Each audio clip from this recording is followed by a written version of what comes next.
you can do something substantial for someone sitting abroad, whether that's maintaining a ledger or designing a logo for them or doing a translation or designing a website or making a simple mobile application. People are willing to pay you between $10 to a few $100s a pop for each little task that gets outsourced to you. And these platforms, these online freelancing platforms, have had so many Pakistanis registered and productively working there that Pakistan is now the second largest online world. Close to 1.5 million Pakistanis are registered on these platforms and doing little tasks in this gig economy from $5 a pop to a few $1,000s a pop. And that has actually generated substantial growth. We don't see that as easily into our remittances because instruments like PayPal and Stripe and Wise can't be used in Pakistan for reasons that totally escape me. For a country with the second largest online workforce, PayPal still can't be used in Pakistan for remitting money. Stripe refuses to start business here. That bewilders me. There is absolutely no logical explanation why that's not happening. We've gone around, we've knocked on these doors, and I continue to do that. And I continue to advocate, and I continue to lobby. And I hope that soon we'll be able to make that happen. But with instruments like PayPal and Stripe finally beginning to happen, the government recognizing the importance of online freelancers and providing facilities, funding, regulatory environment, and then also infrastructure through what we call the e-Rozgar program. Spaces, co-working spaces where these freelancers can come and work as part of this international gig economy. I think we could substantially enhance our exports. So while we work with IT companies, with the State Bank to make it easy for them to bring back their remittances to these dollar retention accounts, we work with these foreign companies to make it easy for freelancers to be able to get $5, $10 a pop for the work that they're doing for them through PayPal and Stripe. By investing in infrastructure like the e-Rozgar centers, and we want to create 10,000 of these, giving space to 1 million online freelancers to be able to show up and make an account on Fiverr and begin to make $10 to $30 a day. With 1 million people making $30 a day, that's $10 billion a year. That's just the potential of these young folks, currently working from their garage with a borrowed laptop. But if we gave them the environment, the infrastructure where they could come and productively be part of this global gig economy, I think that's the potential there. At this point, if you look at the IT exports of Pakistan, that's $2.6 billion a year, I think there and thereabouts. But if you look at it closely, this is the amount of money that these companies bring back to Pakistan so that they can meet their expenses. This isn't their revenue, this is their expenses. Because bringing money back home was painful, taking it back to make expenses internationally was even more painful. Right? Holding on to this money was not without pain either, because of all the taxes and regulatory environment and so on.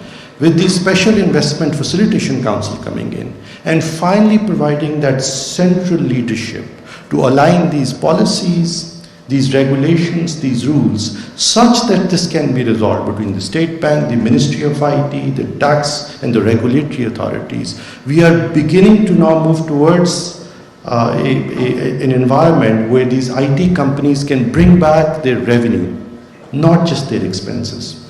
And if the expenses stand at $2.6 billion, I think their revenues are twice that much. So the actual IT exports of Pakistan, I think, are around $5 billion, there and thereabouts. Right? And we are hoping that with this enabling environment that the SIFC is working towards and helping provide leadership for, we'll be able to accomplish that shortly. With the freelancers finally being able to fulfill their true potential with all the investments and enabling environment that the government hopes to provide soon, we are hoping to give space to 1 million freelancers making $30 a day for $10 billion and making $10 a day for $3 billion. And with finally the Pakistan Startup Fund enabling investment in Pakistani startups. And every year we're going to plow in some money to underwrite the risk for foreign venture capital to travel down to Pakistan. We're hoping that every year we will be able to attract $1 billion of investments into Pakistani startups. For every IT graduate, a billable resource that the workforce in Pakistan, we add $25,000 per year of revenue. That's the yield of a software developer in Pakistan. That's $25,000 a year. We're hoping to train 200,000 people in the next 2 years. That's $5 billion of additional revenue for the IT industry.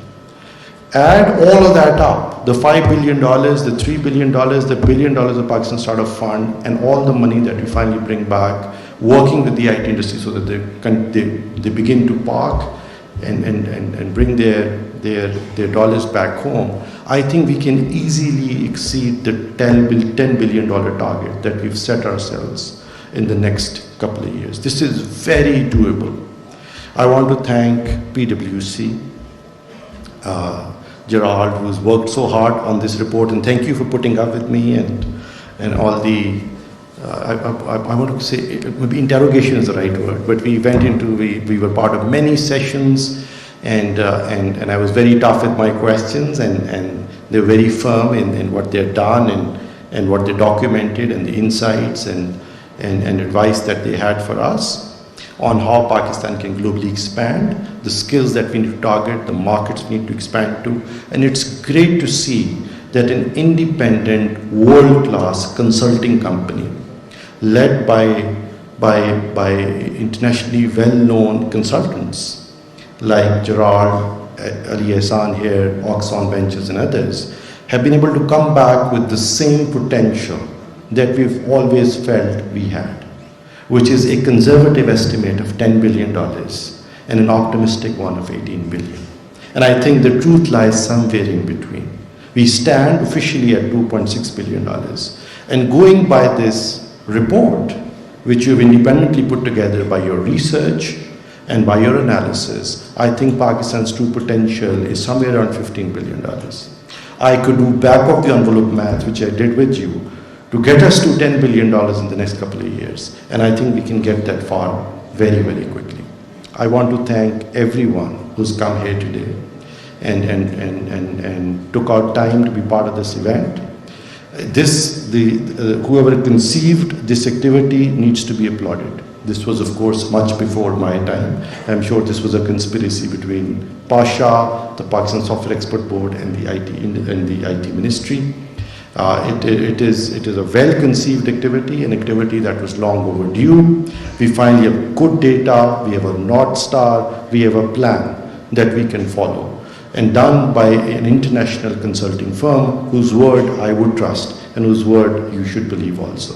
So thank you so much, everyone, for being here. It is a pleasure to be part of this, to unveil this, and that's essentially been my only contribution. This was done before me. It's great work. Everyone who has worked on this deserves to be acknowledged and applauded.